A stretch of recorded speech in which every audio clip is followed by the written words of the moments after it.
La juge de la Cour suprême des États-Unis, Ruth Bader Ginsburg, s'est éteinte hier soir à son domicile de Washington. Elle était âgée de 87 ans. C'est la doyenne du plus haut tribunal américain. Donc, elle est morte des suites d'un cancer du pancréas. Elle incarnait le courant progressiste à la Cour suprême américaine. Elle avait été nommée en 1993 par Bill Clinton. Les experts américains du droit la décrivent comme une juriste minimaliste qui bâtissait ses jugements sur les fondements de la jurisprudence. Républicains, démocrates et même politiciens canadiens ont salué son travail et son héritage. Donc, la mort de cette doyenne de la Cour suprême, ça a rapidement provoqué une tempête politique hier soir aux États-Unis. J'en parle tout de suite avec Raphaël Jacob, spécialiste de la politique américaine, qui est avec nous justement pour expliquer les enjeux que ça soulève, tout ça. Bonjour, Raphaël. Bonjour, Caroline. Tout d'abord, pourquoi ce décès de la juge Ginsburg fait autant réagir aux États-Unis?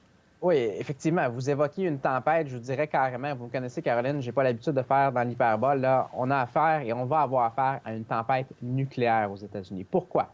D'abord et avant tout, parce qu'il faut réaliser, de nos vivants, on n'a jamais vu un siège de la Cour suprême américaine devenir vacant si près d'une élection présidentielle. On est maintenant à moins de 50 jours du 3 novembre. Deuxièmement, vous l'avez mentionné également en ouverture de segment, la juge Ginsburg n'était pas seulement la doyenne de la Cour, c'était également la leader de l'aile plus à gauche de la Cour. On sait que c'est une Cour qui est âprement divisée. La plupart des décisions majeures sur les enjeux les plus controversés de cette Cour-là depuis des années tombent avec des verdicts de 5 à 4. Et là, contrairement aux deux premières nominations qu'a effectuées le président Trump avec le juge Gorsuch puis avec le juge Kavanaugh dans les 2 premières années de sa présidence, où il allait remplacer des juges conservateur qui avait été nommé par un président républicain, le président Reagan en l'occurrence.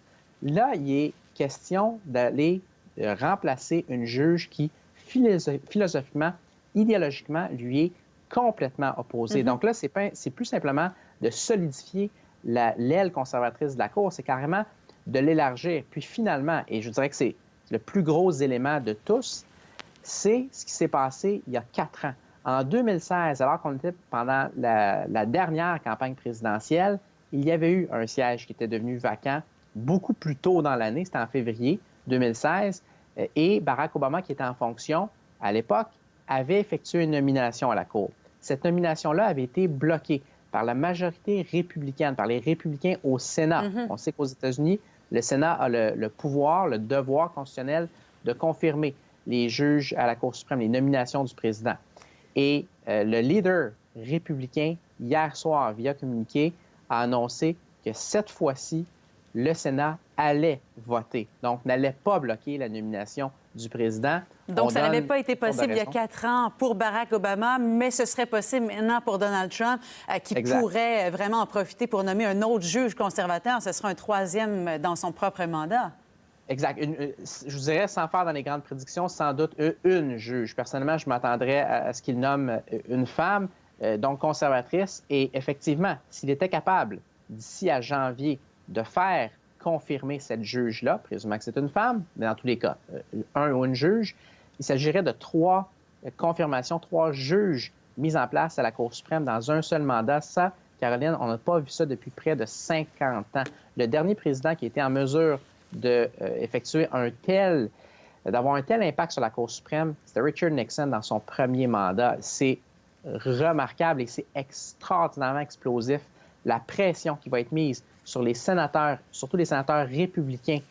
Non seulement, il y a ça aussi, Caroline, si je peux me permettre d'ajouter, il y a ça aussi qu'il faut réaliser, non seulement avant l'élection du 3 novembre, mais possiblement après l'élection du 3 novembre, parce qu'il y a une réelle possibilité que Donald Trump perdre cette élection-là, mais puisqu'il quitte seulement ses fonctions en janvier, qu'il y a beaucoup de pression qui soit mise dans ce qu'on appelle la période de transition. Donc, entre l'élection et l'arrivée en fonction du nouveau Sénat et possiblement du nouveau président si M. Biden est élu. Donc, imaginez le climat politique et les répercussions que ça peut donner. C'est pour ça que c'est si explosif présentement. Bien, surtout que c'est ça, la Cour suprême américaine, elle tranche les débats les plus litigieux sur les questions les plus sensibles.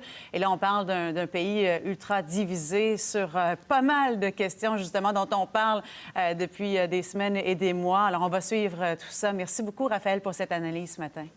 Merci. Au revoir.